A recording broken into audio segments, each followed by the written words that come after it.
নমস্কার, পোস্টেজে আপনাদের সবাইকে স্বাগত। শুরু করছি আজকের বিশেষ অনুষ্ঠান। আপনাদের সঙ্গে রয়েছি আমি সুপ্রিয়। আর মাত্র কয়েক ঘন্টা, আগামীকাল সকাল থেকেই বিএলওরা এসআইআর কাজ শুরু করে দেবেন। আজ আলিপুরের ট্রেজারি বেঞ্চ থেকে এনোমিনেশন ফর্ম বা কিট যাই বলুন সেগুলো সব সংগ্রহ করা হয়ে গিয়েছে।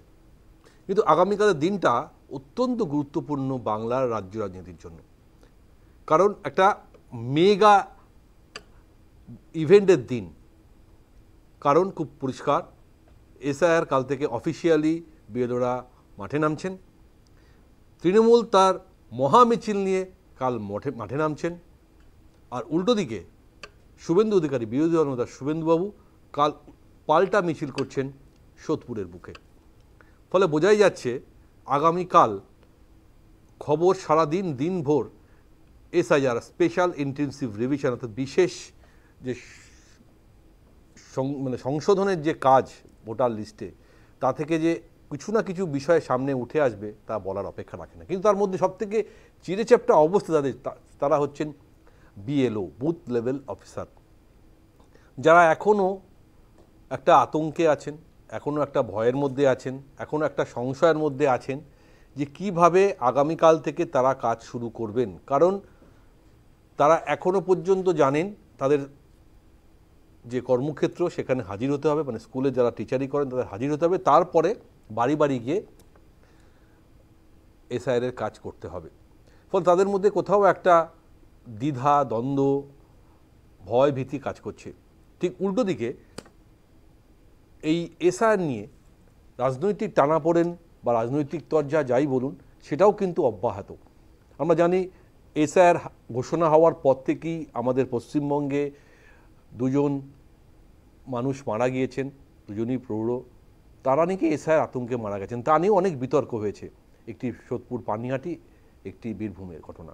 আজ আরও একটি মৃত্যুর খবর এসছে, সেটা যদিও হুগলিতে, কিন্তু সেটাও যে এসআইআর আতঙ্ক সেটা নিয়েও এখন প্রশ্ন আছে। সত্যি সত্যি তিনি কি এসআইআর আতঙ্কে মারা গেছেন, না এর পিছনে অন্য কারণ আছে? এগুলো নিয়ে তো অবশ্যই আমরা আলোচনা করব। তবে তার আগে মাঠে বল পড়ার আগে যেমন একটা ওয়ার্ম আপ চলে, সেটা এখন সেই ওয়ার্ম আপটাও আজকেও আমরা দেখতে পেলাম দিনভর। একদিকে অভিষেক বন্দ্যোপাধ্যায়, একদিকে শুভেন্দু অধিকারী। তার মধ্যে আজকে আরও একটি গুরুত্বপূর্ণ খবর, প্রাক্তন তৃণমূল নেতা আজ আবার লাইমলাইটে চলে এলেন। তিনি আজ শোভন চট্টোপাধ্যায়, তিনি আজ আবার তৃণমূলে ফিরলেন। সুব্রত বক্সির হাত থেকে তিনি পতাকা নিলেন, নিয়ে আজকে আবার সক্রিয় তৃণমূলের রাজনীতিতে তিনি আবার পার্টিসিপেট করলেন। কিন্তু তার থেকেও বড় যে এ রাজ্যে স্পেশাল ইন্টেনসিভ রিভিশন শুরু হওয়া এবং তাকে কেন্দ্র করে যে টানাপোড়েন, নির্বাচন, কেন্দ্রীয় নির্বাচন কমিশন বনাম রাজ্য সরকারের যে সংঘাত, সর্বভারতীয় সাধারণ সম্পাদক অভিষেক বন্দ্যোপাধ্যায়ের একের পর এক হুঁশিয়ারি, পাল্টা শুভেন্দু অধিকারী বিরোধী দলনেতা তার পাল্টা উত্তর, সব কিছু মিলিয়েই একটা বঙ্গ রাজনীতির একটা চরম উত্তাপ আমরা দেখতে পাচ্ছি। কারণ আমরা জানি 2026-এ বিধানসভা ভোটের আগে এই এসআইআর ইস্যু নিয়ে শাসক বিরোধীদের মধ্যে যে একটা রাজনৈতিক তরজা চলছে তা এই মুহূর্তে আমাদের আলোচনার বিষয়বস্তু। এবং শুরু করার আগে আমি আমাদের উপস্থিত অতিথি যারা আছেন তাদের সঙ্গে আলাপ করে দেবো। আমার সঙ্গে রয়েছেন স্টুডিওতে তৃণমূল কংগ্রেসের কর্মী সমর্থক রাজু ঘোষ। রাজু, আপনাকেও স্বাগত। আমার সঙ্গে রয়েছেন বিজেপির মুখপাত্র স্নেহায়ন সরকার। স্নেহায়ন, আপনাকেও স্বাগত। আমার সঙ্গে রয়েছেন সিপিআইএম নেতা তাপস সিনহা। তাপসদা, আপনাকেও স্বাগত। আমার সঙ্গে রয়েছেন রাজনৈতিক বিশ্লেষক অধ্যাপক প্রদীপ চট্টোপাধ্যায়। তবে শুরুতেই আজ আমরা কিছু বাইট শুনব, যে বাইটের উপর দাঁড়িয়ে এই আলোচনাটা আমরা কিছুটা এগিয়ে নিয়ে যাওয়ার চেষ্টা করব। আজ অভিষেক বন্দ্যোপাধ্যায় ফের একবার নির্বাচন কমিশনকে নিশানা করেছেন। কেন বাঙালির অস্মিতা, বাংলায় কথা বললা মানুষকে ভোটার লিস্ট থেকে বাদ দেওয়ার চেষ্টা করছে কমিশন, কেন এসআইআর আতঙ্কে মানুষ মারা যাচ্ছে, প্রত্যেকটা বিষয় নিয়ে আজ আরও একবার নির্বাচন কমিশনকে আক্রমণ করেছেন। কারণ আমরা জানি আগামীকাল যে মেগা র্যালি হবে আম্বেদকরের মূর্তি থেকে, অর্থাৎ রেড রোড থেকে জোড়াসাঁকো অবধি, সেখানে অভিষেক বন্দ্যোপাধ্যায়, মমতা বন্দ্যোপাধ্যায় থাকবেন। অর্থাৎ সেই র্যালিতে যে আরও অনেক বিষয় আমরা শুনতে পাবো তার একটা প্রিভিউ হয়তো আমরা আজ কিছুটা শুনতে পারলাম। কি বলেছেন অভিষেক বন্দ্যোপাধ্যায়, শুনুন। যারা বাংলার মানুষের ভোট নিয়ে বাংলাকে বাংলাদেশি বলে, তার বিরুদ্ধে লড়াইটা খালি তৃণমূলের নয়, সেই লড়াইটা আপামর জনসাধারণের 10 কোটি বঙ্গবাসী। আজকে ডানকুনিতে একজন আত্মহত্যা করেছেন এসআইআর এর আতঙ্কে এবং ভয়ে। আমরা যেটা প্রথম দিন থেকে বলেছিলাম যে একজন যোগ্য ভোটারের নামও যদি ভোটার তালিকা থেকে বাদ যায়, তৃণমূল কংগ্রেস এই আন্দোলন দিল্লির বুকে নিয়ে যাবে এবং যারা কেন্দ্র সরকারের এবং দিল্লির তল্পিবাহক হয়ে কাজ করে বাংলার মানুষের বিরুদ্ধে আঘাত এনে বাংলাকে ভাতে মারতে চাইছে, বাংলার মানুষের পরিচয় বাংলাদেশি বলে দাগিয়ে দিয়ে তাকে অপমান করতে চাইছে, শুধু বাংলায় কথা বলে বলে তাকে বাংলাদেশি বলতে চাইছে। অভিষেক বন্দ্যোপাধ্যায় খুব স্পষ্ট বক্তব্য যে একটি মানুষেরও নাম যেন ভোটার তালিকা থেকে বাদ না যায়, বৈধ মানুষ অর্থাৎ বৈধ ভোটার। কিন্তু কে বৈধ কে অবৈধ সেটা বিবেচনা করার দায়িত্ব পুরোপুরি নির্বাচন কমিশনের দায়িত্বের মধ্যে পড়ে এবং তাদের হয়ে যারা কাজ করছেন বিএলও এবং বিএলএ বা ইআরও বা এআরও তাদের, তারা কি সুষ্ঠুভাবে কাজ করতে পারবেন সেটাও একটা প্রশ্ন। তবে তার আগে শুভেন্দুবাবু তার বক্তব্য কি বলছেন, অভিষেক বন্দ্যোপাধ্যায় যা বলেছেন তার পাল্টা একবার শুনে নেব। আতঙ্কের পরিবেশ তৈরি করা, মানুষকে বিভ্রান্ত করা, এটা হচ্ছে তৃণমূলের কাজ। আমরা ইলেকশন কমিশন ভার্সেস পিসি ভাইপোর লড়াই দেখব, আমরা জড়াবো। এসআইআর নিয়ে যাতে লোক মেতে থাকে, কমপ্লিটলি পলিটিক্যাল এজেন্ডা নিয়ে করছে আইপ্যাকের পরামর্শে, যাতে মূল সমস্যাগুলো থেকে মানুষ তার দৃষ্টি সরে চলে যায়। আমরা প্রত্যেক দিন রাস্তায় থাকবো। কিন্তু সত্যি তো এই আতঙ্কটা কে সৃষ্টি করছে এটাও একটা বড় প্রশ্ন, কারণ বিএলওরা নিজেরাই বলছেন আমরা ঠিক বুঝে উঠতে পারছি না। কারণ আমরা একটু দেখতে পেয়েছি যে তৃণমূলের ছোট বড় মেজো সমস্ত নেতারাই বিভিন্ন জায়গা থেকে এমন এমন বক্তব্য রাখছেন, সেটাও কিন্তু একটা আতঙ্ক তৈরি করছে। যেমন আজ আমরা দেখলাম বীরভূমের সিউড়িতে এক স্থানীয় তৃণমূল নেতা পবিত্র দাস, তিনিও একটু হুমকি দিচ্ছেন বিএলওদের এগেইনস্টে। শুনুন কি বলেছেন। যখন যাবে বিএলএ তখন কিন্তু ডকুমেন্টস গুলো যেগুলো দেবেন রিসিভ করিয়ে নেবেন। সেই ফর্মটা, যে ফর্ম দুটো দেবে, একটা ফর্ম কিন্তু রিসিভ করে রাখবেন। যে বিএলএ যাবে সরকারি প্রতিনিধি, তার নাম এবং তার ফোন নাম্বার ওটাও রেখে দেবেন। বলবেন দাদা আমার যদি ভোটার লিস্টে নাম বাদ যায়, আমার সব ডকুমেন্টস দেওয়া সত্ত্বেও আমি ভারতীয় নাগরিক, আমি এই বাংলার নাগরিক, আমার এলাকা এখানে, সেখান থেকে তুমি যদি কোনো তোমার ভুলবশত তুমি যদি কোনো বাদ দিয়ে থাকো, তাহলে তোমার বিরুদ্ধে আমরা কিন্তু যা করার করব, এইটা কিন্তু বলে দেবেন। তাহলে যা করার আমরা করব, এটার মানে কি আমি জানি না, কারণ এর আগেও আমরা বিভিন্ন বক্তব্য শুনেছি, বিভিন্ন তৃণমূল নেতারা বলেছেন, কেউ বলেছেন আগুন ধরিয়ে দেবো, কেউ বলছে চোখ উপড়ে নেবো, কেউ বলছে আরও আগুন, গোটা বিষয়টা আমরা দেখে নেবো। জানি না, আমি রাজবাবুর কাছে প্রশ্ন, রাজবাবু আতঙ্কের পরিবেশটা তৈরি করছে কারা, আমি এটাই তো বুঝতে পারছি না। যদি সত্যি সত্যি এ রাজ্যে একজন বৈধ ভোটারকে চিহ্নিতকরণ করে ভোটার লিস্টে তার নাম ঢোকাতে হয়, বা একজন অবৈধ ভোটারকে ভোটার লিস্টে থেকে বার করতে হয়, তাহলে সেটা তো নির্বাচন কমিশন যেমন করবে, পাশাপাশি যারা নির্বাচন কমিশনের আন্ডারে কাজ করবেন, প্রথম হচ্ছে বিএলও, বুথ লেভেল অফিসার, তাদেরকেও তো সাহায্য করতে হবে, তাদেরকেও তো গোটা বিষয়টার মধ্যে ঢুকতে হবে। তাহলে এরকম বক্তব্য যদি আসতে থাকে, তাহলে তারা কতটা নিশ্চিন্ত হয়ে কাজটা করবেন? দেখুন, এটা সবার আগে জানতে হবে যে আইনটা মানুষের জন্য, আইনের জন্য মানুষ নয়।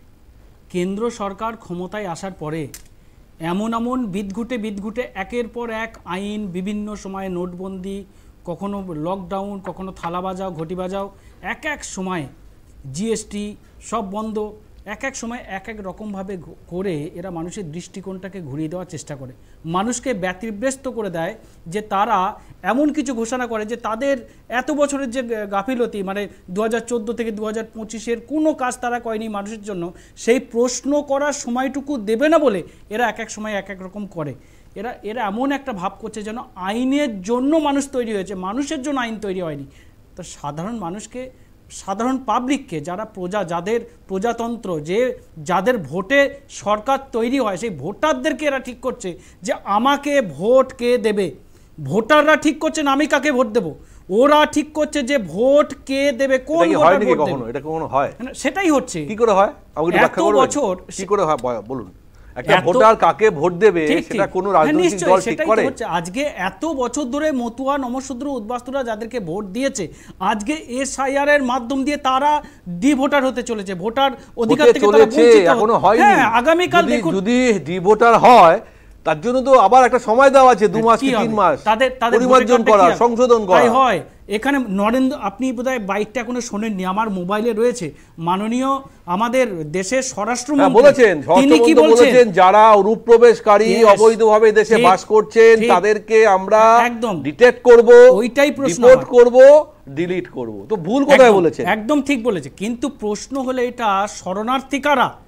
বিজেপি যেটা মুখে বলছে আর যেটা কাগজে বলছে আর তার সেটা জন্য আলাদা। আপনারা বিএলওদের হুমকি না, দেবেন? কোনো হুমকি না। বিজেপি মুখে বলছে হিন্দু, বুদ্ধিস্ট, জৈন, পার্সি, খ্রিস্টান, শিখ, এই সমস্ত জাতি যারা 3টে দেশ থেকে এসেছে তারা শরণার্থী। আসলে শরণার্থী কারা? না, যারা অবৈধভাবে ভারতে এসেছে। নরেন্দ্র মোদী, অমিত শাহ বলছে যারা অবৈধভাবে ভারতে এসেছে এবং ভারত সরকারের কাছে যারা অনুমোদন না চেয়ে বসবাস করছে তারা সবাই অবৈধ অনুপ্রবেশকারী। সেখানে হিন্দু মুসলমানের কোনো কথা নেই। অর্থাৎ আমাদের আতঙ্ক এবং ভয়, বহু বছর ধরে যারা মতুয়া, নমশূদ্র, উদ্বাস্তুরা এই ভারতে বসবাস করছে, বাংলায় বসবাস করছে, ভারতের বিভিন্ন রাজ্যে বসবাস করছে, তাদের এতবার ভোট দেওয়ার পরে আজকে নরেন্দ্র মোদী, অমিত শাহ সাহেব ঠিক করছেন ইলেকশন কমিশন অফ ইন্ডিয়ার মাধ্যমে 2024-এর ইলেকশন পার করার পরে তিনি প্রধানমন্ত্রী হওয়ার পরে ঠিক করছেন যে আজকে আমাদের এসআইআর এর মাধ্যম দিয়ে অনুপ্রবেশ তাড়াতে হবে। এই বুদ্ধিটা কেন বেশ, আবার 2024-এর একটা কথা আগে বলি। আসলো আপনি না? নিশ্চয়ই জানেন বা শুনেছেন যে এসআর ঘোষণা হওয়ার পর থেকে এখনো পর্যন্ত ভারত বাংলাদেশের যে সীমান্ত রয়েছে পশ্চিমবঙ্গে, সেখান থেকে প্রায় 100 উপরে মানুষ ইতিমধ্যেই ধরা পড়েছে, তারা ওপার বাংলায় পালিয়ে যাওয়ার চেষ্টা করছে। তাহলে তারা নিশ্চয়ই বৈধ নয়, তারা অবৈধ, সে কারণে আবার বাংলাদেশ ফিরে যাওয়ার চেষ্টা করছিল। শুধুমাত্র স্বরূপনগরেই 100, আরও অন্যান্য জায়গায় আরও অনেক রয়েছে। তাহলে একটা জিনিস পরিষ্কার, এ রাজ্যেও এখনো এমন অনেক ভোটার রয়েছেন বা মানুষ রয়েছেন যারা এ দেশের বৈধ সিটিজেন নয়। আমি বলছি 2002-এ যে গল্পটা বলছে ইলেকশন কমিশন অফ ইন্ডিয়া, 2002-এ যাদের নাম আছে তাদের কোনো চিন্তা নাই, 11টা ডকুমেন্টসের মধ্যে কোনো একটা দিলেই নাম উঠে যাবে। যদি ওদের এই কথাটা সত্য হতো আমাদের আতঙ্ক হতো না, যে 2002-এ সত্যি এটা যদি আমরা মানতাম আতঙ্ক আমরাও হতাম না। কিন্তু ওরা যে ফর্মটা ফিল আপ করাচ্ছে এনুমারেশন ফর্ম, সেই ফর্মটা 2002-এর আগে যাদের ভোটার হয়েছে তাদেরও করতে হচ্ছে, 2002-এ যারা ভোটার হয়েছে তাদেরকেও করতে হচ্ছে। এটা কোনোভাবেই এরকম যদি হতো, সত্যি যদি হতো, তাহলে 2002-এর পরে শুধু ফিল আপ হতো। অর্থাৎ তার বাবা মায়ের জন্ম কোথায়, বাবা মায়ের ভোটের এপিক নাম্বার 1987 1 জুলাইয়ের আগে তার ডকুমেন্ট। যে কোনো দেশের বৈধ সিটিজেনশিপ হতে হলে এই তথ্য সমস্ত সরকারের কাছে থাকা উচিত এবং মনে হয় আছে, এবং এটা একটা পরিমার্জন হচ্ছে, এটা দরকার। কিন্তু শুনুন, যারা বিএলও হিসাবে কাজ করবেন তারা এখনো কতটা সংশয় রয়েছে, কি বলেছেন শুনুন।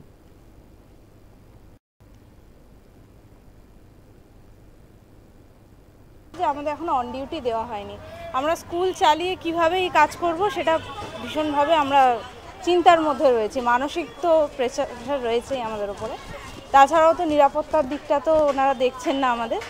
এইভাবে আমরা কাজ করব আর কি, চালিয়ে যাচ্ছি। বাড়িতে গেলাম, তিনি বললেন যে আমার ঠাকুরদা মারা যান, তিনি এখানে নেই, তিনি বাইরে আছেন। এক্ষেত্রে আমরা কীভাবে ফেস করব, তিনি মৃত, এই সম্পর্কে পরিষ্কার কোনো ধারণা আমাদের নেই, মিটিংয়েও বলা হয়নি। আমরা আজকে এসেছি, আমরা আজকেও জিজ্ঞেস করবো, এই বিষয়টা আমাদের কাছে একটা অন্ধকারের মধ্যে আছে। মানে এমন অনেক প্রশ্ন রয়েছে যেটা এখনো আমি আসবো না আমি আরেকটা ছোট্ট 5 সেকেন্ডে বলে দিচ্ছি। আমি বলছি মাননীয় আমাদের রাজ্যের বিরোধী দলনেতা শুভেন্দু বাবু বারবার বলছিলেন এই রাজ্যের রোহিঙ্গা 1 কোটি 20 লক্ষ রোহিঙ্গাদের আমরা তাড়াবো, আর এই জন্য এসআইআরটা প্রয়োজন। আজকের ডেটে মাননীয় আমাদের যিনি বিরোধী দলনেতা শুভেন্দু অধিকারীকে একবারও আর রোহিঙ্গার গল্প বলতে শোনা যাচ্ছে না, কারণ তিনি জেনে গেছেন, মানুষ জেনে গেছে যে আসলে রোহিঙ্গাটাকে ধরতে চাইছে, ধরতে চাইছে আর মতুয়া ভোটার যদি কেটে যায় তো আপনাদেরই লাভ। মতুয়া গড়ে তো আপনাদের থেকে বিজেপি অনেক বেশি ভোট পায়, আমরা মানুষের জন্য, আমাদের ভোটের জন্য আপনাদের তো খুশি হওয়া উচিত। মানুষের জন্য আছি, তারা আমাদের ভোট দেয় না বলে তাদের আমরা ক্ষতি করব, এই মানসিকতা তৃণমূল কংগ্রেসের নেই। এটা বিজেপি আমরা পাচ্ছি বিএলওদের কাছ থেকে, একটা আতঙ্কের পরিবেশ কোথাও না কোথাও তৈরি হচ্ছে। সেটা শাসক দলের থেকেও যেমন আসছে, পাশাপাশি আপনাদের দলের তরফ থেকেও বেশ কিছু বক্তব্য আসছে। আমি যেমন শুভেন্দুবাবু কয়েকদিন আগে বলেছিলেন, যার জন্য ইলেকশন কমিশনে টিএমসি নালিশও করেছে, যে বিহারেও অনেক বিএলওকে অ্যারেস্ট করা হয়েছে, শুধু এখানেও যদি কেউ ঠিকঠাক কাজ না করে তাহলে তাদের কিন্তু শাস্তির খাড়া নেমে আসবে। এটা একটা আতঙ্ক।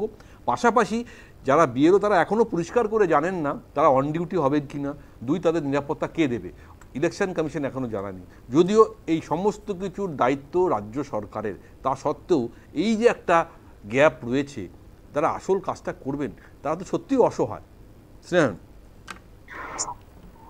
না দেখুন, বিষয়টা হচ্ছে সুপ্রিয়দা যে এসআইআর এর মূল উদ্দেশ্যটা হচ্ছে একটা সেগ্রিগেশন করা, যেখানে বৈধ এবং অবৈধ ভোটার তারা ডিফারেন্সিয়েট করবে এসআইআর প্রসেসটার মাধ্যমে।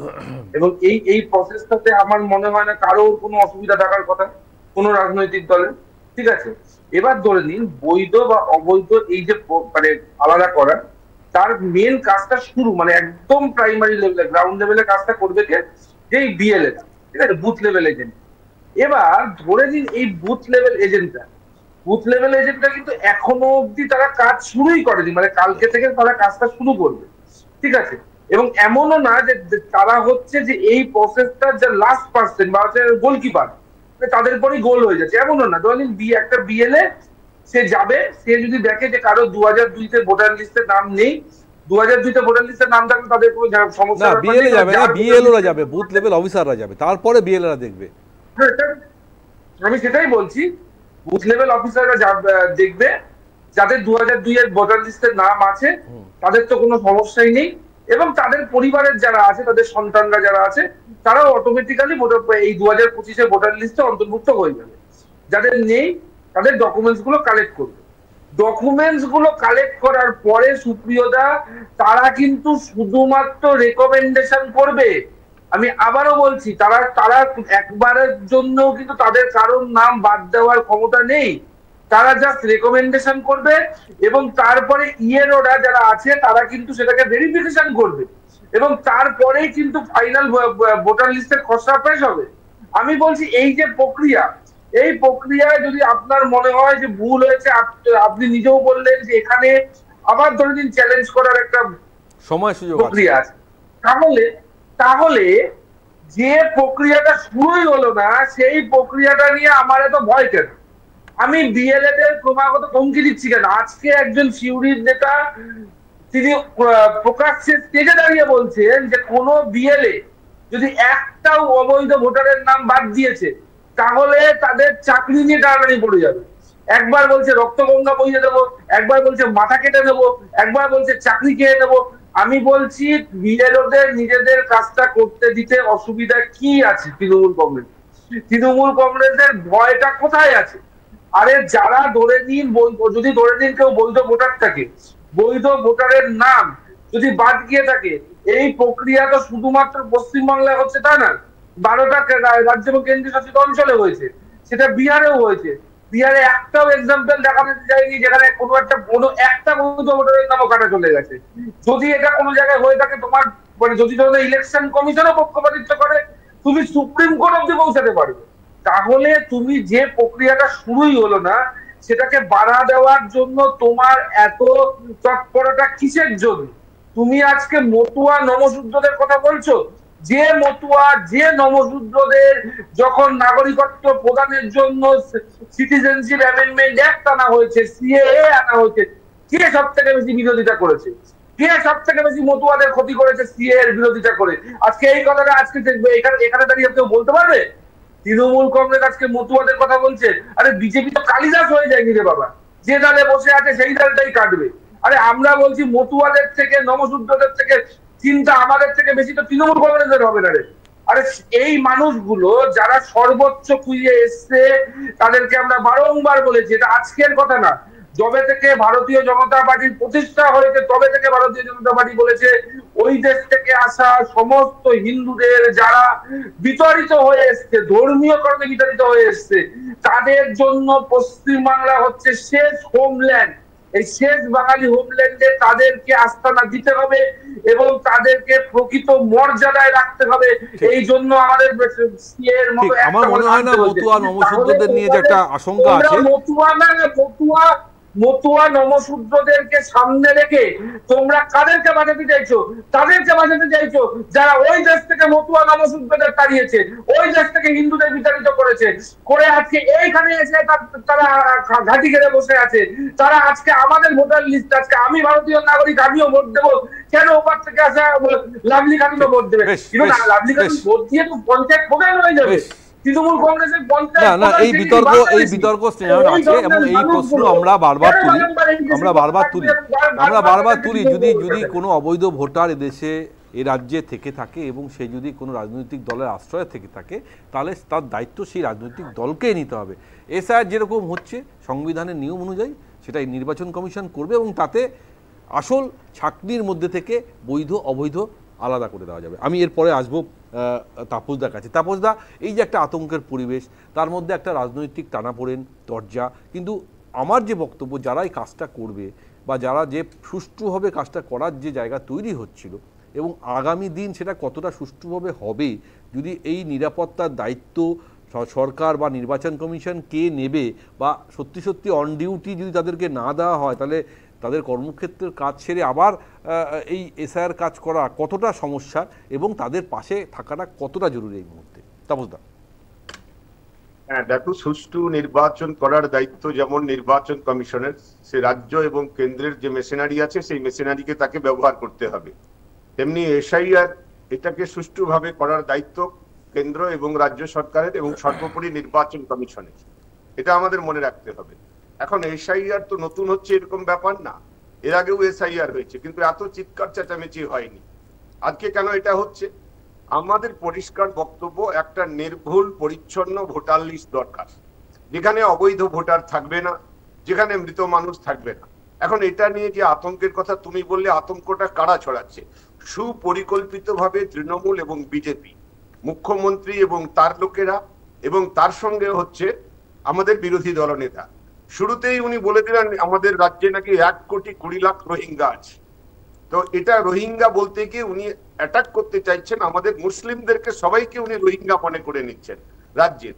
ফলে সেই সময় বলেন একটা নামও থাকবে না, চিৎকার চেঁচামেচি করলেন। আজকে বলছে কি বলছে না, দেশলাইয়ের কাঠিটা তো চালিয়ে দিয়েছে যে একজনও রোহিঙ্গা থাকবে না।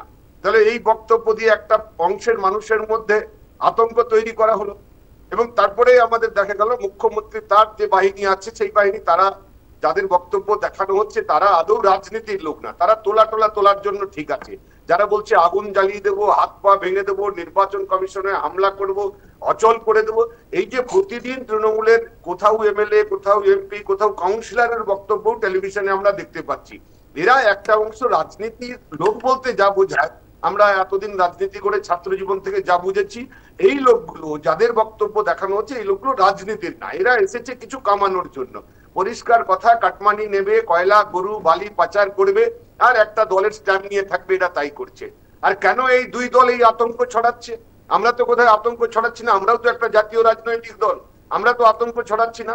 কেউ বলতে পারবে সিপিআইএম এর কোন নেতা আমরা ক্যাম্প করব, সহায়ক ক্যাম্প করব, হেল্প ডেস্ক করব, আমাদের পরিকল্পনা হয়েছে, মানুষকে সচেতন করব, পিএলওদেরকে সঙ্গে আমরা থাকবো, সেখানে কে মারা গেছে, কে বাইরে চলে গেছে, কে শিফটেড ভোটার, সেটা আমরা চিহ্নিত করে তাকে দেখিয়ে দেব, তাকে সেটা গ্রহণ করতে হবে। আর এই ধরনের হুঙ্কার কেন দেওয়া হচ্ছে? যাতে বিরোধীরা কোন রকমের এই এসআইআর এ সহযোগিতা না করতে পারে। আমাদের তো অনেক দিন ধরে বক্তব্য যে লক্ষ লক্ষ মৃত ভোটার এই রাজ্যে আছে, এক একটা বুথে 40, 50, 60, 70 জন মৃত ভোটাররা আছে। সেই মৃত ভোটারদের নাম বাদ দিতে হবে, আমাদের একটাই বক্তব্য। এবং যাদের নাম থাকা উচিত, যাদের নেই, সেই নামগুলো তুলতে হবে। পরিযায়ী শ্রমিকরা বাইরে কাজ করতে যাচ্ছে, মানে তাদের নাম বাদ দিয়ে দিতে হবে, এটা বললে চলবে না। তো সেই বিষয়টা দুটো সরকার ক্রমশ জনগণের কাছে তারা মিথ্যাবাদী প্রমাণিত হয়েছে। যে প্রতিশ্রুতি দিয়ে নরেন্দ্র মোদী ক্ষমতায় এসেছিল তার একটা বাস্তবায়িত করতে পারেনি, মন্দির টন্দির নিয়ে এখন ব্যস্ত হয়ে গেছে। মমতা বন্দ্যোপাধ্যায় প্রতিদিন দুর্নীতি কেলেঙ্কারি যা হয়েছে, ফলে সেটা নিয়ে মানুষ ক্ষুব্ধ। রাজ্যের উন্নয়ন এবার মানুষই ঠিক করবেন, তাপসদা, এরপরে মানুষই ঠিক করবেন যে আগামী বিধানসভা নির্বাচনে তারা কাকে চয়েস করবেন। তার জন্য তো একটা বৈধ ভোটার লিস্ট তৈরি হওয়া দরকার। উঠে গেছে বাবা, যায় একটা সরকারের জমানায় স্কুল উঠে যাচ্ছে, এবং সেখানে অজস্র স্কুলে শিক্ষক নেই। ফলে মূল যে এই ইস্যুগুলো নিয়ে নির্বাচনের আগে আলোচনা হবে, শিক্ষা, কর্মসংস্থান, স্বাস্থ্য, সেটা থেকে নজর ঘুরিয়ে দাও। এটা হচ্ছে দুটো রাজনৈতিক দলের বিজেপি এবং আমি প্রদীপদার কাছে যাবো।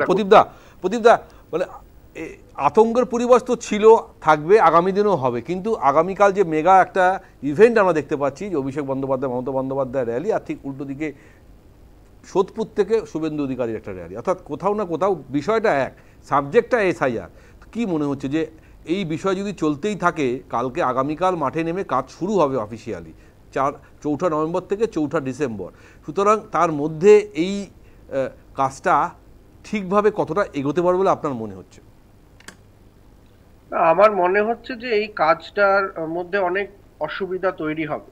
তার কারণ কালকেই যে দুটো র্যালির কথা বললেন, দুটো র্যালির কেউই কিন্তু যে যারা বুথ লেভেল অফিসাররা যাবে তারা যাতে সুষ্ঠুভাবে সহযোগিতা পায় তাদের দলের লোকদের কাছে, এই বার্তা নিয়ে র্যালিটা নয়।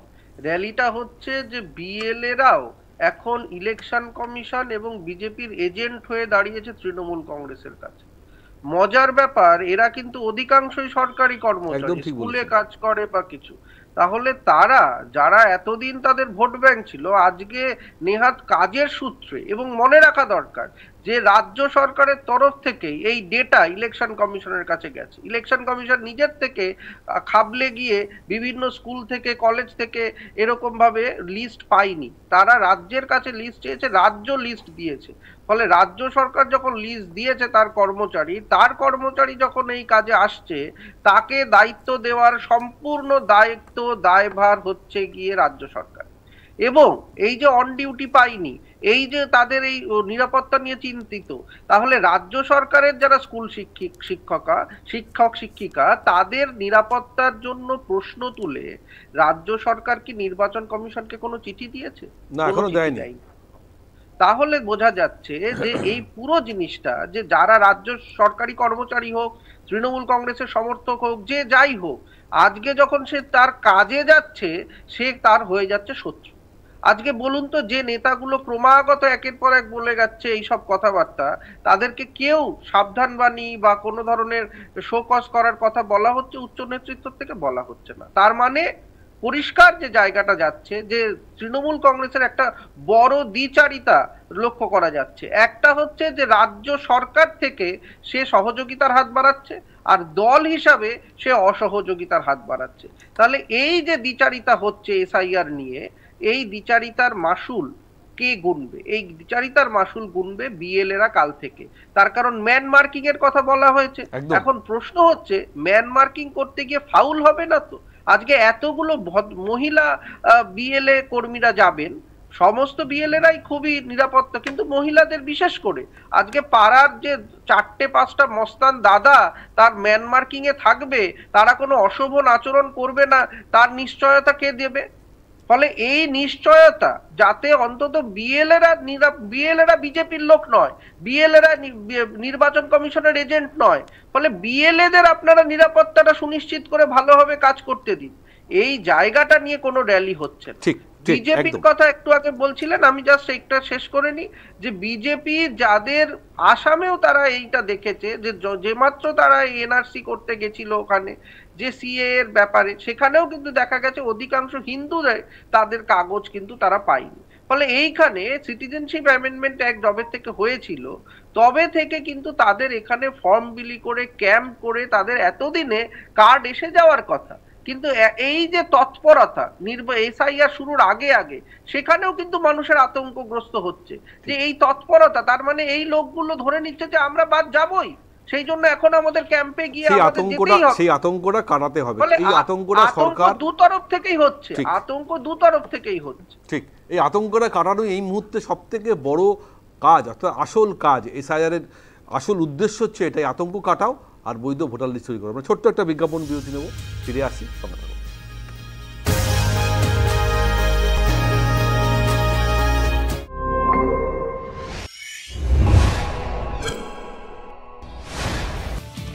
পানিহাটির পর এবার পূর্ব বর্ধমানের জামালপুর আজহাপুর গ্রাম পঞ্চায়েতের নবগ্রাম এলাকার বাসিন্দা বিমল সাঁতরা তামিলনাড়ু গিয়েছিলেন কাজের সন্ধানে। সেখানে গিয়ে অসুস্থ হয়ে পড়েন তিনি। বাংলায়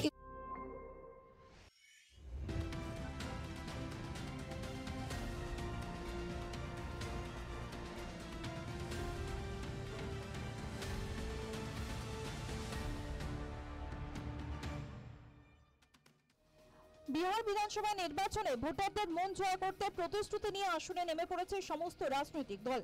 আগামী 6 নভেম্বর প্রথম দফার ভোট, আর প্রথম দফার ভোটকে ঘিরে চড়ছে উত্তেজনার পারদ। এনডিএ জোটের প্রার্থীর সমর্থনে বিহারে প্রচার করেন কেন্দ্রীয় স্বরাষ্ট্রমন্ত্রী অমিত শাহ। সভা থেকে নাম না করে আরজেডি সুপ্রিমো লালু প্রসাদ যাদবকে নিশানা করেন তিনি। বিহারের জঙ্গল রাজ যাতে ফিরে না আসে তার জন্য এনডিএ প্রার্থীদের জয়ী করার আবেদন জানান। जिस गठबंधन में एकता न हो वो गठबंधन बिहार को एक रख सकता है क्या? जोर से बोलो, रख सकता है क्या?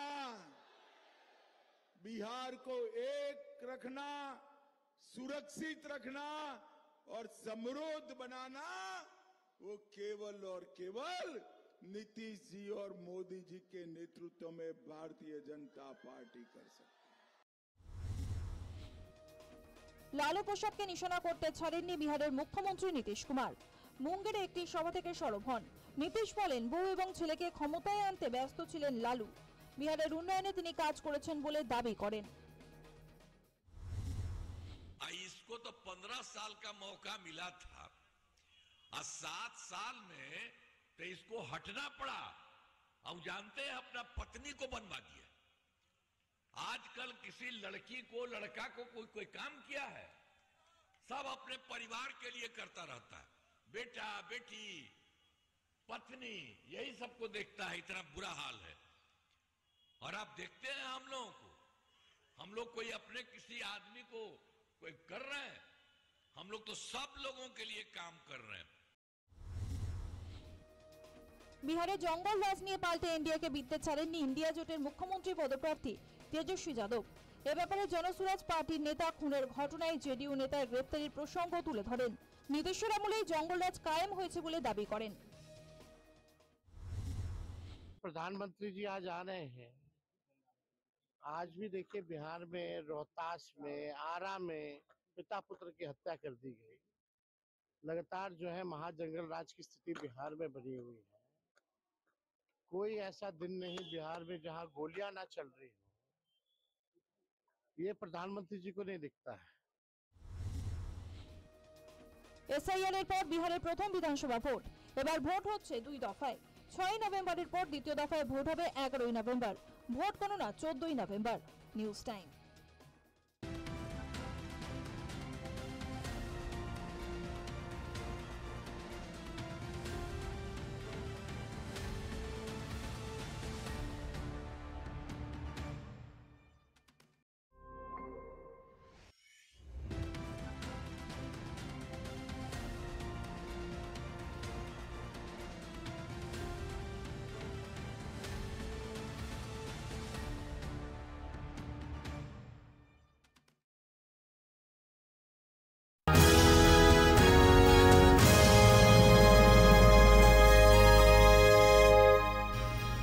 ফিরে এলাম বিজ্ঞাপন বিরতির পর। আগামীকাল থেকে বিএলওরা বাড়ি বাড়ি গিয়ে কাজ শুরু করবেন। 1 মাস সময়ের মধ্যে এই গোটা প্রক্রিয়াটা হবে এবং একবার নয় 3বার এই বিএলওদের বলা হয়েছে সমস্ত বাড়িতে গিয়ে হাজির হতে এবং তথ্য সংগ্রহ করতে এবং এনরোলমেন্ট ফর্মটা ফিল আপ করতে। খুব স্বাভাবিকভাবেই আগামী দিন অর্থাৎ আগামী 1 মাস আমরা এদিকে নজর রাখবো যে সত্যি সত্যি 2022-এর লিস্টে যাদের নাম আছে তারা এবং যাদের নাম নেই এই দুটো প্রক্রিয়ার মধ্যে কত সুষ্ঠুভাবে কত ক্লিনিক্যালভাবে সম্পূর্ণ করতে পারে, যা আলটিমেটলি একটা টোটাল ভোটার লিস্টের মধ্যে আমরা দেখতে চাই বা দেখতে পাবো।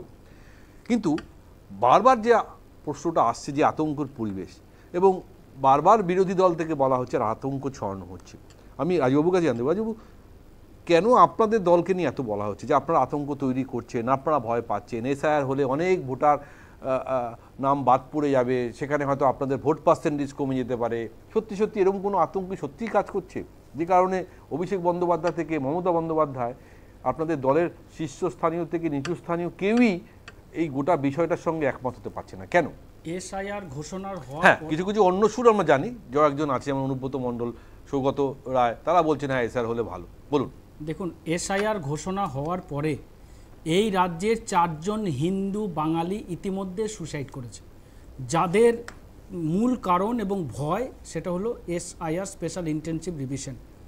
আতঙ্কিত হয়ে যাচ্ছে সাধারণ বাংলার মানুষরা, যারা বহু বছর ধরে এখানে ভোট দিচ্ছে, কারোর ডকুমেন্টস আছে বা কারোর ডকুমেন্টস হয়তো হারিয়ে গেছে নানানভাবে। আমরা কি এখনই সেটা বলতে পারি আতঙ্কে মৃত্যু আছে? তার মধ্যে তো প্রশ্ন আছে কিছু কিছু, যে প্রথম পানিহাটি যে ভদ্রলোক মারা গেছে তার 4টে আঙুল কাটা, তার সুইসাইড নোটটা আদৌ সে পানিহাটি যে ভদ্রলোক মারা গেছে, একজন 95 বছরের বৃদ্ধ মারা গেছে, সত্যি সেই যিনি মারা গেছে ক্ষমতা আছে তিনি সুইসাইড করবেন? এই যে আঙুল নেই বললেন, এইটুকু এটা আবার বলছেন না যে সেই ভদ্রলোক একটা মুদি দোকান চালাতো, আর একটা মুদি দোকান চালাতে গেলে তাকে লেখালেখি করতে হতো, হিসাব নিকাশ করতে হতো, এবং সে বাঁ হাতে লিখতো, অর্থাৎ তার একটা মুদিখানা দোকান ছিল, সে নিয়মিত লিখতো, সবকিছু।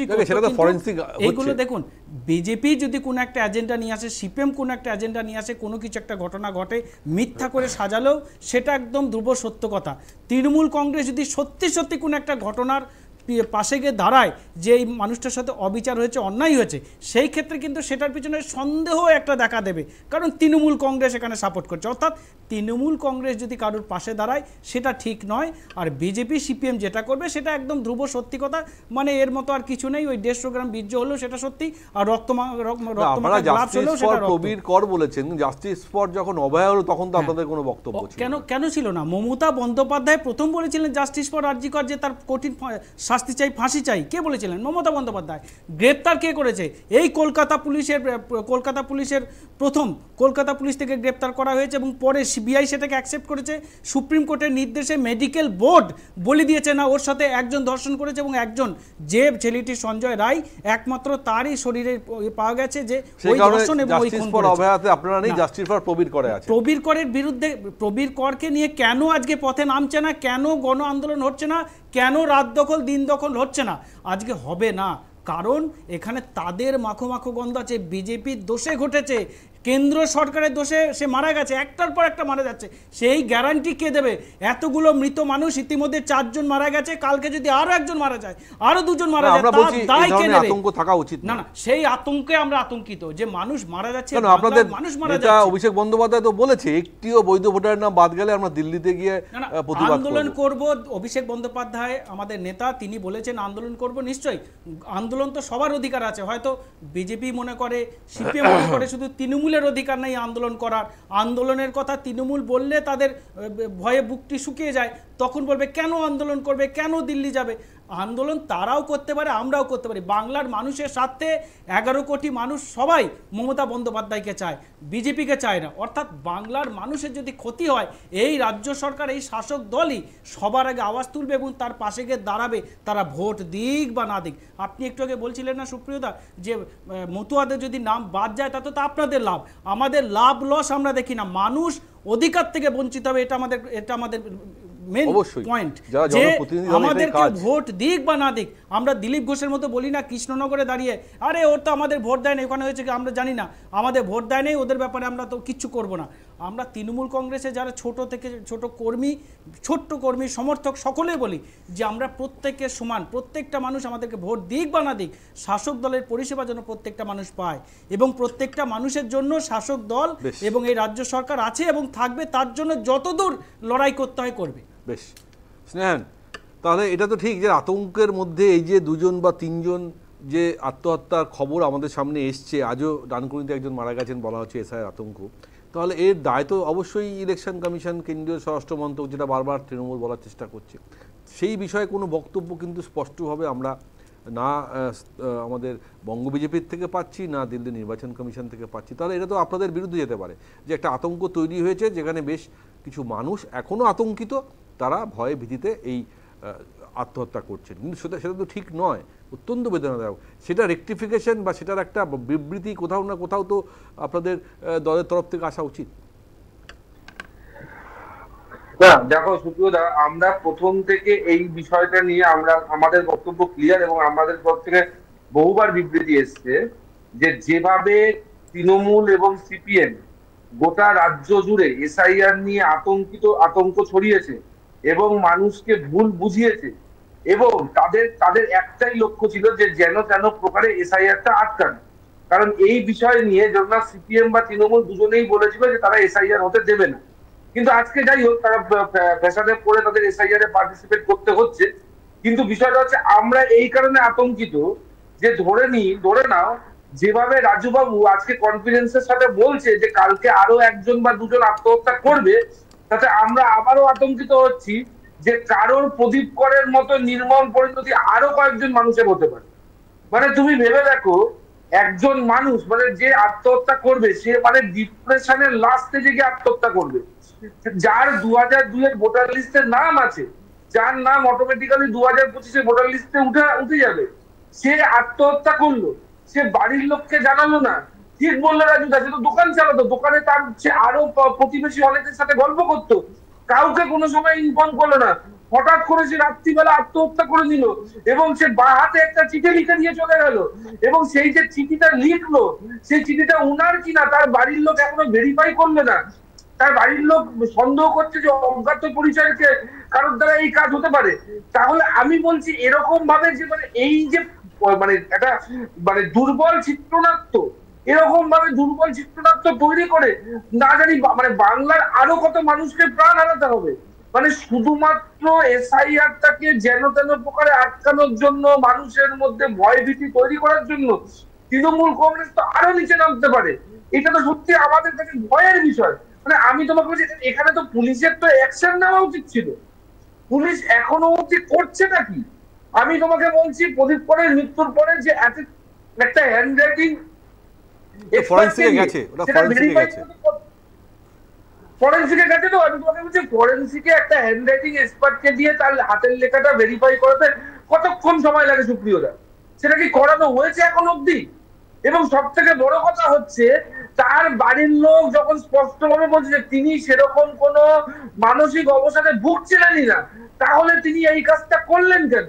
হঠাৎ করে এই যে রোডও পড়ে যাচ্ছে, মানে জবে থেকে এসআইআর ডিক্লেয়ার হয়েছে, জায়গায় জায়গায় মানুষকে বলা হচ্ছে মানুষ আত্মহত্যা করছে। মানে আমি বলছি এর শেষ কোথায়? তৃণমূল কংগ্রেসের এত ভয়টা কিসে? মানে আমি মানে তুমি ভেবে দেখো, একটা দল যে 14 বছর ধরে সরকার চালাচ্ছে, তার নিজেদের সরকারের পক্ষে বলার মতো কিচ্ছু নেই। মানে আমি আজকে শিল্প করেছি, আমি আজকে স্বাস্থ্যে এই কাজ করেছি, আমি পরিকাঠামো উন্নয়নে এই করেছি, কর্মসংস্থানে এই করেছি, কিচ্ছু বলার নেই। তাদের শুধুমাত্র এখন ইস্যু হচ্ছে এসআইআর এর বিরোধিতা করা, এসআইআর এর বিরোধিতা করে তাদের ভোট ব্যাংককে বাঁচানো। তারা জানে যে তাদের ভোট ব্যাংকটাকে যদি তারা বাঁচাতে পারে তাহলেই তারা ভোটে জিততে পারবে। যদি মানুষ, পশ্চিমবাংলার মানুষ যদি ভোট দেয় তাহলে তৃণমূল কংগ্রেসের বাঁচার কোনো চান্স নেই। আমি তোমাকে বলছি, গত 14 বছরে তুমি একটাও তৃণমূল নেতার মুখে তুমি রোজ দিন শো করো, তুমি গত 14 বছরে তৃণমূল কংগ্রেস কি কাজ করেছে এই নিয়ে তুমি তৃণমূল কংগ্রেসকে বলতে শুনেছো কোনো সময়? তুমি বলো, তুমি তো রোজ সরকারি প্রকল্পগুলো আছে, লক্ষ্মীর ভান্ডার, রূপশ্রী, কন্যাশ্রী, এগুলো তো আছে, এগুলো তো বারবার বলা হয়। যাই হোক, মানে বিষয় হচ্ছে উন্নয়ন থেকে এখন আমরা বেশি রূপশ্রী, লক্ষ্মীর ভান্ডার সেগুলো 2021-এ বলেছে, 2024-এ বলেছে, 26-এ বলেছে। আমি বলছি এগুলো তো social welfare scheme. Social welfare scheme কম বেশি সমস্ত সরকারের আছে। আমি বলছি যে তোমার একটা বেসিক যে কাজগুলো, আমার ধরে নাও কর্মসংস্থান, আমার ধরে নাও শিক্ষা, আমার ধরে নাও স্বাস্থ্য, আমার ধরে নাও পরিকাঠামো উন্নয়ন, আমার ধরে নাও মূল্যবৃদ্ধি, আমার ধরে নাও বেকারত্ব, এই নিয়ে তৃণমূল কংগ্রেস গত 14 বছরে কি কাজ করেছে? সেগুলো নিয়ে তো তোমাদের দলের বিরোধী দল হিসাবে যে বিক্ষোভ, প্রতিবাদ, সেগুলো তো আমরা কম দেখেছি। শুধুমাত্র দুর্নীতি নিয়ে কিছু বিক্ষোভ কর্মসূচি করলে তো হয় না, সেগুলো মানুষের কাছেও পৌঁছাতে হয়। সেটাও তো তোমাদের, আমি জানি না তোমাদের সাংগঠনিক দিক থেকে তোমাদের এই বিষয়গুলো নিয়ে আলোচনা হচ্ছে কিনা। কিন্তু আজকে দুর্নীতিটা কিন্তু শুধুমাত্র তৃণমূল কংগ্রেসকে আক্রমণ করে না, এটা তোমাকেও মানতে হবে। দুর্নীতি কিন্তু আজকে পশ্চিমবাংলার বেকারত্বের একটা বড় কারণ। আজকে প্রচুর ছেলে আমরা এখনো ভুলিনি, শিক্ষক বড় সংখ্যক কিন্তু আজকে পশ্চিমবাংলা ছেড়ে দিয়েছে, কারণ শুধুমাত্র তারা জানে পশ্চিমবাংলায় কোনো চাকরি নেই। প্রথম কথা, সরকারি চাকরিতে তারা পয়সা দিয়ে, আমাদের এখানে চাকরি বা কর্মস্থল নিয়ে যে সংশয় আছে, এটা নিয়ে কোনো সন্দেহ নেই। কারণ এখনো অনেক মানুষ যারা কলকাতার বাইরে চলে গেছেন, যারা পরিযায়ী শ্রমিক, তারাও বাইরে চলে গেছেন। এখনো প্রায় 26,000 স্কুল শিক্ষক, অশিক্ষক কর্মীদের চাকরি নিয়ে নানা রকম বিষয় চলছে আইনি আদালতে, এখনো 32,000 প্রাথমিকের শিক্ষকদের ভাগ্য কোর্টে ঝুলছে। আমি জানি না এই বিষয়গুলো কোথায় গিয়ে শেষ হবে। আমি তাপসদার কাছে, তাপসদা, বামেরা সবসময় জনগণের পক্ষে বলে, তারা এসআইআর নিয়ে বিরোধিতা করছে না, কিন্তু আসল যে ইস্যু সেই ইস্যু থেকে কোথাও না কোথাও কিন্তু আমরা বেরিয়ে যাচ্ছি। আমি জানি না বামেদের কাছে সেই ইস্যু দিয়ে মানুষের কাছে পৌঁছানো যাচ্ছে কিনা। তাপসদা। অবশ্যই একটা সময় আমরা পারিনি ঠিকই। আজকে যেটা এতদিন ধরে আমরা বলেছিলাম যে এই রাজ্যে সরকারটা চলছে বিজেপি স্পন্সর সরকার, বিজেপি চাইছে তাই সরকার চলছে। বিজেপি না চাইলে, অমিত শাহ নরেন্দ্র মোদী না চাইলে পশ্চিমবাংলার সরকার 16 সালেই চলে যেত। তুমি একটা বিষয় ভেবে দেখো, আজ পর্যন্ত যতগুলো কেলেঙ্কারি হয়েছে সিবিআই দায়িত্ব নিয়েছে, সেই সারদা তার এখনো পর্যন্ত চার্জশিট জমা করেনি। গোটা রাজ্যের মানুষ দেখলো নারদাতে তৃণমূল বিজেপির নেতারা তারা বান্ডিল বান্ডিল টাকা নিচ্ছে, বান্ডিল বান্ডিল টাকা নিচ্ছে। তারা সেটা পর্যন্ত এখনো নাকি তার তদন্ত চলছে। তারপরে কয়লা পাচার কাণ্ডে তদন্ত চলছে, তারপরে গরু পাচার কাণ্ডে তদন্ত চলছে এখনো পর্যন্ত। এত বড় চাকরি চুরির ঘটনা ঘটে গেল, আমরা কি ভূমিকা দেখলাম সিবিআই? আমরা আরজি করের ঘটনায় মমতা বন্দ্যোপাধ্যায় যেটা বলে দিলেন, যেটা ট্যাগলাইন করে দিলেন, রাজ্য পুলিশের তদন্ত রিপোর্ট আর সিবিআই তদন্ত রিপোর্ট এক জায়গায় দাঁড়িয়ে থাকলো। গোটা রাজ্য পৃথিবী জুড়ে উত্তাল হয়ে গেল আরজি করের ঘটনা নিয়ে, অভয়ার এইরকম একটা নির্মম মৃত্যুকে নিয়ে। সেটাতেও আমরা বিজেপিকে দেখলাম তারা সেই ভূমিকা পালন করতে পারলো না। ফলে একটা সময় যখন আমরা বলতাম তৃণমূল বিজেপির মধ্যে কোনো ফারাক নেই, দুটো দল একই রকম রাস্তায় তারা চলছে, এটা আজকে জনগণ বলছে। তুমি চায়ের দোকানে যাও, সুপ্রিয়দা, আমি তোমাকে নিয়ে একদিন ঘুরবো, তোমার পিঠে তো আর সাংবাদিক আটনো থাকবে না, ব্যাগ থাকবে না, তুমি আমি ঘুরবো। ট্রেনে কি আলোচনা হচ্ছে, বাসে কি আলোচনা হচ্ছে, লোকাল ট্রেনে আলোচনা হচ্ছে। সাধারণ মানুষ বলছে তৃণমূল বিজেপি এক হয়ে কাজ করছে। এই যে শ্যাডো লড়াইটা চলছে তৃণমূল ভার্সাস বিজেপি এসআইআর কে নিয়ে, দু দলেরই একজনের মুসলিমরা বেশিরভাগ অংশে বিজেপিকে ভোট দেয় না, এটা বিজেপির কাছে প্রতিষ্ঠিত হয়ে গেছে। তাই মুসলিমদের কতটা ভয় দেখানো যায়, কতটা চমক দেওয়া যায়, তার জন্য শুভেন্দু অধিকারী এসআইআরটা পুরোটা যখন বলতে পারবে না, এরকম অবস্থা, এসআইআর ফুল ফর্মটা যখন বলতে পারবে না, তখন তিনি রোহিঙ্গার ফর্মুলা আমদানি করলেন। আমরা অবাক হয়ে গেলাম। গুগল থেকে আরম্ভ করে কোনো তথ্যে আমরা খুঁজে পেলাম না যে 1,20,00,000 মোট 20 লাখ রোহিঙ্গা সারা পৃথিবীতে নেই, তিনি 1,20,00,000 রোহিঙ্গা পেয়ে গেলেন। কারণ নরেন্দ্র মোদীর ব্যর্থতা এবং এখানে যে কেন্দ্রীয় সরকারের যে দায়িত্ব, দুর্নীতির কথা বলা হচ্ছে, দুর্নীতি নিয়ে কি ভূমিকা পালন করেছে? এত বড় বড় চুরির ঘটনায় আজ পর্যন্ত কেউ শাস্তি পেয়েছে? আজ পর্যন্ত কোনো একটা নিষ্পত্তি ঘটানো হয়েছে? বিজেপি সে দায়িত্ব পালন করেনি। আর তৃণমূল কংগ্রেস মৃত ভোটার, ভুয়ো ভোটার না থাকলে, আমি 2014 থেকে দেখে আসছি 13 নির্বাচনে পার্টি অফিস কোনো বিরোধী দলকে নমিনেশন করতে দেওয়া হয়নি। 14 লোকসভা নির্বাচনে এক একটা আসনে লক্ষ লক্ষ ভোট লুট করা হয়েছে। ইউডনেস, আমার কাছে ডকুমেন্ট পর্যন্ত আছে কিভাবে বিরোধীদেরকে শূন্য করে দেওয়া হয়েছিল। একটা দল 34 বছর সরকারে থাকার পরে, তারপরের একটা বড় নির্বাচন 11 পরে 14 লোকসভা নির্বাচনে বুথের পর বুথ সিপিআইএম শূন্য, বামফ্রন্ট শূন্য হয়ে যাবে, এটা তুমি মেনে নিতে পারো? অদৃশ্য কোনো হাত না থাকলে শূন্য হয়ে যাবে। 10টা মানুষও তাদের কাছে উপকৃত হয়নি, তাদেরকে তারা ভোট দেবে না, শূন্য করে দেওয়া হচ্ছে। যেহেতু আপনাদের গায়ে শূন্য স্ট্যাম্পটাকে কোথাও না কোথাও এস্টাবলিশ করা হয়েছে। মমতা বন্দ্যোপাধ্যায় দ্বিতীয়বারের জন্য ক্ষমতায় আসছে। নির্বাচনে একইভাবে দেখুন, আমি এটুকু জানি বামেদের সাংগঠনিক শক্তি যথেষ্ট ভালো ছিল, এখনো ভালো আছে। আন্দোলন এখন আমি মানুষের মতাদর্শ, মানুষের চিন্তা ভাবনা আমরা বলতে পারবো না, কিন্তু বামেদের এই শূন্য হয়ে যাওয়া নিয়েও কিন্তু আমাদের সমাজে অনেক বিষয় আলোচনা হয়।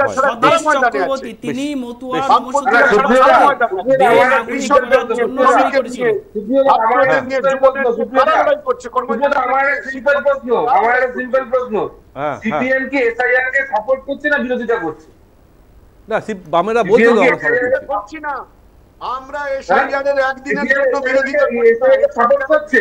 তুমি কেন্দ্রীয় কমিটির বিবৃতিটা দেখেছো? তুমি কেন্দ্রীয় কমিটির বিবৃতিটা দেখেছো? নাটক করে এখানে আছে, হ্যাঁ, নাটক করছে এখানে আছে। দিল্লিতে গিয়ে তোমাদের তৃণমূলের দরকার হয়ে গেছে, হ্যাঁ, এখানে আছে ভোট কাটতে, বাংলাদেশে ভোট কাটতে আবার তৃণমূলকে জিতিয়েছে। তৃণমূলের বেশ আমার সময় খুব কম, আমি প্রদীপদার কাছে যাবো। বেশ প্রদীপদা, আমার হাতে খুব সময়। বেশ প্রদীপদা, 2021-এ যদি একটু পরিসংখ্যানটা আমরা দেখি, বেশ প্রদীপদা, 2021-এর যদি পরিসংখ্যানটা আমি দেখি, শাসক দল তৃণমূল আর বিরোধী দল বিজেপির মধ্যে যে একটা ফারাক আছে, সেই ফারাকটা 5 থেকে 7%, এবং সেখানে মনে করা হচ্ছে এই 5 থেকে 7% যে ডিফারেন্সটা, সেটা ক্রিয়েট হয়েছে যে সংখ্যালঘুদের সিংহভাগ ভোট তৃণমূলের পক্ষে যায় বলে। হিন্দুদের ভোট সমানভাবে যারা যা পাওয়ার পেয়েছে। এখন এই ফারাকটাকে কোথাও না কোথাও যদি মানে অ্যাকুরেট করতে হয়, তাহলে সেই ভোটগুলোকে কোথাও না কোথাও কাটতে হবে বা ভোটগুলোকে বাদ দিতে হবে। এই এসআইআর একটা এমন সিচুয়েশান তৈরি করা হয়েছে যে এদেশে বা এ রাজ্যে সত্যি যদি অবৈধ কোনো ভোটার থেকে থাকে, যারা হয়তো সংখ্যালঘু বা সংখ্যালঘু নয় আমি বলবো না, সেই মানুষগুলোর ভোট কোথাও না কোথাও যদি কেটে যায়, আর এই যে পরিসংখ্যানটা যেখানে বামেদের বা আরেক বিরোধী দল কংগ্রেসের ভোটের পার্সেন্টেজ যদি কোথাও না কোথাও না বাড়ে, তাহলে এই ডিফারেন্সটা 2026-এ কোথাও গিয়ে চেঞ্জ হওয়ার সম্ভাবনা আছে। দেখুন সুপ্রিয়দা, প্রথমেই বলি যে দেখুন, যাদের নিয়ে এত কথা বা শুভেন্দু অধিকারীও বলেছিলেন, মানে মূলত টার্গেটটা ছিল মুসলিমদের প্রতি। তো দেখুন, ওয়াকফ বিল নিয়ে মুসলিমদের আন্দোলন, সংগঠনগুলোর আন্দোলন আমরা দেখেছিলাম কলকাতার রাজপথে, কিন্তু এসআইআর নিয়ে তাদের মধ্যে কাঁপুনি ধরে গেছে, তারা খুব ভয় পেয়েছে, তারা এটার বিরোধিতা করছে। এখনো এরকম কোনো আমরা কোনো মুসলিম গণসংগঠনের কলকাতায় তো দেখছি না, বা রাজ্য বিভিন্ন জেলাতেও দেখিনি। তো ফলে এটা হচ্ছে এক, যে মুসলিমরা কি আদৌ ভয় পেয়েছে? তাদের কাছে প্রপার ডকুমেন্টেশন নেই বলে তারা খুব ভয় পেয়েছে। অনেক সময় বলছে যে অনেক পরিচারিকা চলে যাচ্ছে, কিন্তু তারা কি ভোটার তালিকায় তাদের আদৌ নাম ছিল কখন? তো ফলে এই সব প্রশ্নগুলো খুবই গুরুত্বপূর্ণ, এই পার্সেন্টেজের কথাবার্তা বলায়। তাপস দা একটু আগে বলছিলেন যে সত্যি কথা, বাসে ট্রামের লোকে সবাই বলছে যে সেটিং আছে, দুতরফের সেটিং, কিন্তু আশ্চর্যজনকভাবে বামপন্থী দলগুলো, সিপিএম এত বড় দল, তারা 34 বছর ক্ষমতায় ছিল, কিন্তু এবছর তারা ভাবছে 3টে সিট জিততে পারলেই যথেষ্ট। তো তারা 243টার স্বপ্নই দেখছে না। তো ফলে এইটাই হচ্ছে ব্যাপার, যে মানুষ ভাবছে, বামপন্থী দলটা ভাবছে না যে তারা জিততে পারে। এই জায়গায় আমাদের ট্র্যাজেডিটা দাঁড়িয়ে গেছে। এবং এসআইআর নিয়ে আমি একটা কথা শুধু বলবো, যে আমাদের মানে যারা আমরা প্যানেলে আছি প্রত্যেকেই আমরা একটা কথা বলি, যে সাধারণ মানুষদের যাতে আতঙ্কিত না হয়। তার কারণ দেখুন, প্রত্যেকটা মানুষ হচ্ছে একজন ভোটার, এবং রাজনৈতিক দলগুলো আপনার নাম কোনোভাবেই বাদ যাতে না যায় সেই দিকে থাকবে সচেষ্ট, কারণ আপনার ভোটটা কাউন্ট করে। ফলে আপনারা অযথা আতঙ্কিত হবেন না, এবং কালকের থেকে যারা বিএলওরা যাবে, যাতে করে বিএলএরা তাদের সঙ্গে সহযোগিতা করে, মানে কোনো ধরনের অপ্রীতিকর ঘটনা যাতে বিএলওদের মধ্যে না হয়, সেইটা দেখার জন্য আবেদন সমস্ত রাজনৈতিক দল। একদম প্রদীপদাও যেটা বলেছে, আমিও প্রদীপদার সঙ্গে একমত। অযথা আতঙ্কিত হবেন না। সত্যি যদি আপনি এ রাজ্যের বা এ দেশের বৈধ একজন নাগরিক হন, আপনার নাম যদি 2002-এর তালিকায় থাকে বা নাও থাকে, সমস্ত প্রক্রিয়াটাই কিন্তু নির্বাচন কমিশনের এই ফর্মের মাধ্যমে পূরণ হবে। অযথা আতঙ্কিত হয়ে এমন কিছু ভাববেন না, এমন কিছু করার চেষ্টা করবেন না যাতে অন্য মানুষের মধ্যে সে আতঙ্ক ছড়িয়ে পড়ে। এবং বিএলওরাও আতঙ্কিত বা তাদের সংশয় হয়তো আছে, তারা কিন্তু যখন কাজ করতে যাবেন, তারা তাদের সম্পূর্ণভাবে